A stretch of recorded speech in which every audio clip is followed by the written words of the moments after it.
Yan ang ating dim sum goodies. We have shrimp hakaw, na kulay white, Japan siomai. Ito naman yung pork and shrimp siomai with steamed rice. Yan ang ating shrimp hakaw. Steam. Yung ating steamed shrimp hakaw. Yan. Ating steamed Japanese siomai and pork and shrimp siomai. Pinatong ko lang sa bagong saing na kanin.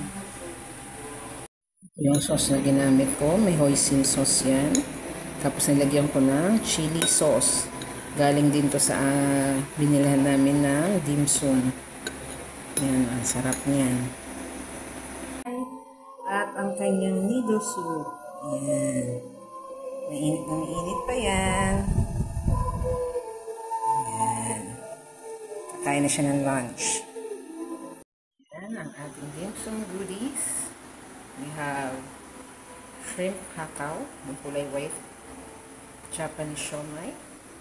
Ito naman yung pork and shrimp siomai with steamed rice. Nilagyan ko na siya ng hoisin with chili sauce.